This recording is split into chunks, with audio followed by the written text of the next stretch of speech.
beautiful people! Welcome back to my channel. This is your Mama Sam. Hola mga amigo, amiga, kumare at kumpare. Kamusta kayong lahat? Sana lahat kayo ay okay at safe ngayong araw na to. At syempre kung ako naman ang tatanungin nyo, nakikita naman ninyo ang beauty ng Mama Sam ninyo. Fresh overload pa rin. Diba? Ganyan talaga kapag umiinom ka ng maraming vitamin C at saka syempre kumakain ka ng maraming hotdog. Dahil sa hotdog, nakakaloka ang beauty ng Mama Sam ninyo. So yun, so kamusta naman kayo mga amigo, amiga, kumare at kumpare? Sana lahat kayo ay okay na okay. Syempre ngayon ay katapusan na ng buwan. So bukas ay July 1st na. Syempre masaya tayo dahil papasok na tayo sa exciting moment. Siyempre, bakit ko nasasabi exciting moment? Maraming magaganap sa susunod na buwan. Katulad na lang halimbawa ng Supranational Coronation Night. Magaganap to this coming July 6. O, di ba? July 5 and July 6. And then, of course, nandiyan din ang Binibining Pilipinas na magaganap naman July 7.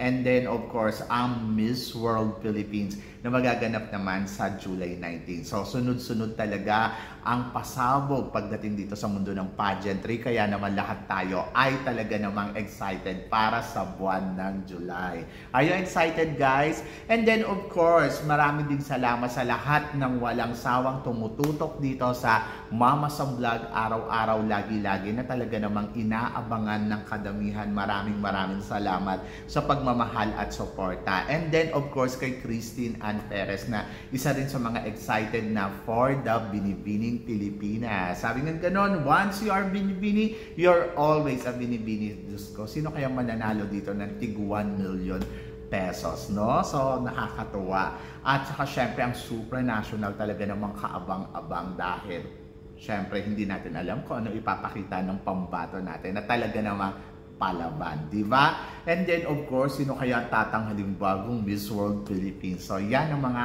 abangan natin etong buwan ng Hulyo. So, are you excited? Kasi ako, yes, sobrang excited na ako. Pero, syempre, mas exciting ang pag-uusapan natin ngayon dahil sa mga update at talaga namang masasabi ko, mapapanganga ka ng bonggang-bongga at talaga namang magtataas ang kilay mo sa pag-uusapan natin ngayon. Kaya guys, wag na nating patagalin ang ating mga chika para sa unang chika. Mariam Habach, no Miss Grand. O, di ba? So, no Miss Grand Venezuela. Sinabi nga ni Mariam Habach na hindi siya sasali sa Miss Grand Venezuela. Meron siyang ibang gagawin, kaya siya nasa meeting. Pero hindi siya kandidata dito sa Miss Grand Venezuela dahil hindi pa daw to ang tamang panahon para sa kanya. Ano ang chika ko dyan? Ang chika ko dyan ay okay lang din naman kasi hindi rin naman talaga siya sigurado kung mananalo siya sa Miss Venezuela, Miss Grand, di ba? Maaaring yes, makukuha niya ang corona doon, pero pagdating sa Miss Grand International, wala din naman kasiguraduhan dahil sa totoo lang, si Mariam, kung titignan mo ang performance level nito ay napakaganda. Fit na fit siya para sa Miss Grand, pero syempre depende yun sa mga makakalaban niya, no? So, maaaring magustuhan siya ni Mr. Nawat, maaari din namang hindi. Kaya siguro hindi siya sasali ng Miss Grand. Pero okay na yon. Tama na yung minsan na siyang naging Miss Universe Venezuela. Ako para sa akin ha, mas magiging proud ako sa kanya kung hindi talaga siya sasali sa Miss Grand. Bakit? Kasi nakatatak kasi si Mariam Habach as a El Tocuyo sa Miss Universe. Pero hindi mo rin maitatanggi na isa rin siya sa mga pinakamagaling at remarkable na Miss Universe from Venezuela. Di ba? Yung Miss Universe Venezuela, isa siya sa mga paborito ng lahat. Paborito ng mga tao, remarkable ang performance. Kaya okay ako na hindi siya sumali sa Miss Grand para hindi mawala yung eksena na minsan siyang naging Miss Universe candidates, di ba?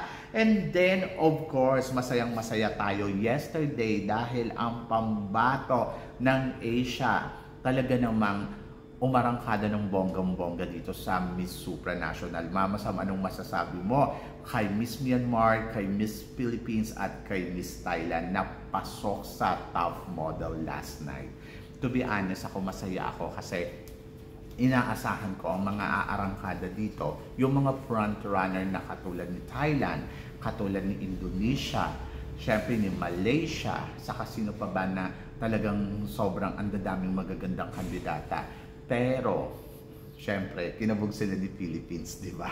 So, yun. So, ang maganda dito, talaga namang matindi ang labanan ng Philippines and Thailand. And then, of course, si Myanmar na nakita naman natin na talaga naman din laban na laban. Alam mo, may pagkakahawig nga silang tatlo eh. Si Miss Myanmar, si Miss Philippines, at saka si Miss Thailand.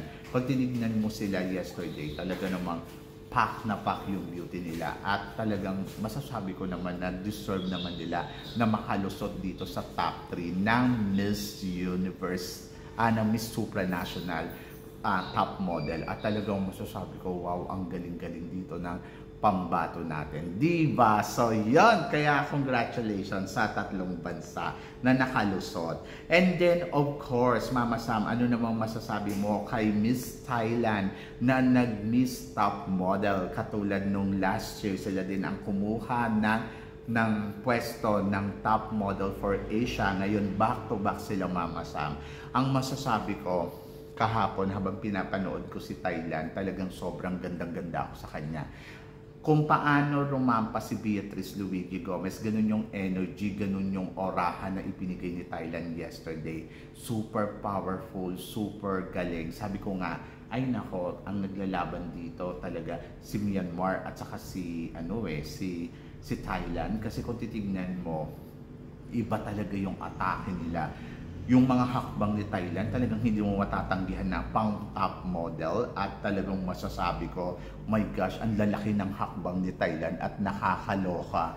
Pero ang orahan na nakita ko sa kanya, Beatrice Luigi Gomez na atake, yung alam mo yun, yung very powerful, tapos ang sexy pa, ang payat-payat. So nakakatuwa kasi nag-back to back ang Thailand pagdating dito sa sa performance nila pagdating sa Supra Top Model at nakakatuwa kasi 'di ba parang na-consistent talaga nila yung kanilang pasarela, yung kanilang lakas, yung galing. So congratulations sa Thailand. Ang galing-galing talaga nila.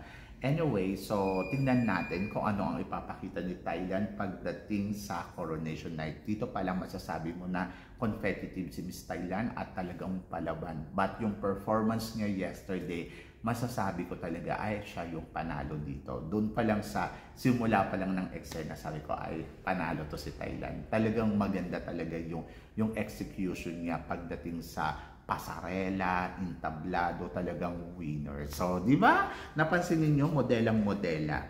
At syempre, congratulations sa Team Philippines kasi 'di ba parang ito yung first time sa history ng Miss Supranational na ang Team Philippines ay parehas nakapasok dito sa top model. Kasi 'di ba dati bihira hindi nga tayo nakakalusot. Nung last year hindi tayo nakalusot. But this year, ang swerte ng Pilipinas kasi talagang parehas sila nakarating sa semifinal. So, hindi man sila napili na Asia's Top Model or pagdating sa Team Asia, pero masasabi mo naman ng Team Philippines ay dito nakita kung gaano sila ka-consistent talaga sa ganap nila at palaban, di ba? Surprising talaga.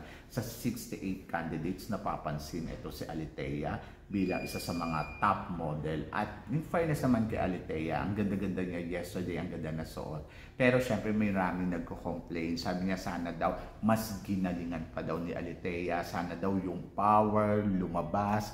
Ako naman, masasabi ko naman, si Alitea, ginawa naman niya yung best niya para sa akin. Kasi yung iba nga sinasabing gano'n ng mga basher ni Alitea, naku, hindi yan mananalo. Pero kagabi, dito ipinakita ni Alitea na may laban ang Miss Philippines. Kumbaga parang kinabog niya nga dito sila Miss South Africa na ang gagaling din rumampa. Kinabog niya rin dito yung si Miss Czech Republic na sobrang ganda. Kinabog niya rin si India at hindi rin naka-eksena. So, kumbaga dito sa performance level, hindi man siya yung naging Asia's Next Top Model or naging Asia's Top Model, but you have to be happy kasi yung consistent talaga siya na, alam mo yun, nakapasok siya sa round na to at, di ba, swerte ng Pilipinas kung pagdating sa part na yan. At kahit ako, masaya ako dahil kahit sabihin pa natin top 10, it's a big achievement na para kay Alethea sa kabila ng mga hindi siya napapansin talaga, di ba? Pero eto, pinatunayan niya na lumalaban ang isang Alethea at may laban ang Pilipinas. At ang maganda pa kay Alethea dito sa part na to, yung alam mo yon, yung parang kung ano yung nagawa ni Pauline last year. Nakapasok kasi si Pauline sa mga challenge katulad na lang Super Chat, di ba? So isa doon si Pauline talaga sa nagtagumpay. Tapos sa Supra Fans Vote, pumasok din doon si Philippines. Ngayon naman si Alethea pumasok sa top model na hindi yun nakapasok si Pauline last year. And then pumasok din si Alethea sa Super Fan Vote. So isa din siya sa mga top 10. So kumbaga parang kung ano yung na-achieve last year ay na-achieve din naman ni Alethea. But tignan pa natin kung ano yung ipapakita niya. And then si Brandon naman sobrang talagang hindi pala siya katangkadan, no? Yesterday nakita ko, isa siya sa mga pinakamaliit na kandidata, pero makikita mo naman na laban din si Philippines. So sobrang proud ako yun, nakarating siya sa top 10 at ganun din si Alethea. Kumbaga sila dalawa, masasabi mo na ay ang galing ng Team Philippines talaga lumalaban. That is the history kasi parehas silang nakapasok sa mga kandidata sa top model yesterday. Philippines lang yung parehas both na nakapasok sa Mr. and Miss Top Model, di ba? So doon pa lang happy na ako at doon pa lang ay wow, winner, talagang kinonsistent, di ba? So yun, congratulations sa Team Philippines at sana matuwa tayong lahat, di ba? So yun, so doon pinakita nila na ay may laban naman si Philippines at mukhang kakabog talaga sila sa finalist na Mr. at Miss Supranational. So, abangan natin yan. Ako, excited ako. So, congratulations. And then, South Africa, Mama Sam, bakit tingin mo hindi siya nakapasok sa eksena niya dito sa Miss Supranational yesterday? To be honest, nagulat din ako kasi ang ganda ng execution, ang ganda ng rampa. Siguro dahil yung top model at organization ng Supranational, meron silang nakikita na talagang, alam mo yun, mas deserve. So sa Africa, sa totoo lang, marami din namang magagaling at isa na nga dito si South Africa. Pero syempre nalungkot ako na hindi siya nakapasok as a top model. Pero hindi naman ibig sabihin nun ay mahina na si South Africa. So abangan natin sa mga susunod. Kasi hindi naman porket na nanalo ka dyan o nakapasok ka dyan. Si Pauline naman, wala naman siya doon sa, di ba, sa top model. Pero first runner up. So ibig sabihin, hindi dyan ang basihan sa pagkuha nila ng magiging next Miss Supranational. So kailangan pa rin talaga patunayan ng mga kandidata yung mga ganap talaga nila bilang isang magiging reyna ng Supranational. So abangan natin. May laban pa naman si South Africa. So parang piling ko kakabugyan ng bonggang-bongga. And then of course, bagong pambato ng Bolivia sa Miss International, sa Miss Universe at saka sa Miss World. Ang chika ko dito, ang gaganda nila, ang ganda ng Miss International, di ba? Yung pambato nila sa Miss International, nako, parang feeling ko, napapansin din ang Bolivia sa Miss International, ay nako, ang lakas ng laban nito. And then yung pambato nila sa Miss Universe, gandang-ganda din ako kasi iba din yung aura. At yung pambato nila sa Miss World, ay nako, mukhang lalaban. So silang lahat, silang tatlo. So abangan natin this year kung magpi-place nga ba ang Bolivia sa laban nila sa international pageant. So basta parang feeling ko naman kabugera silang tatlo at lahat sila may ganda talagang ino-offer. So good luck! And then of course, Miss Philippines Supranational na si Alethea, Mama Sam, tingin mo kaya-kayang makasungkit ng corona? To be honest, yes. Parang feeling ko naman kaya naman yung maka-top 5. Di ba?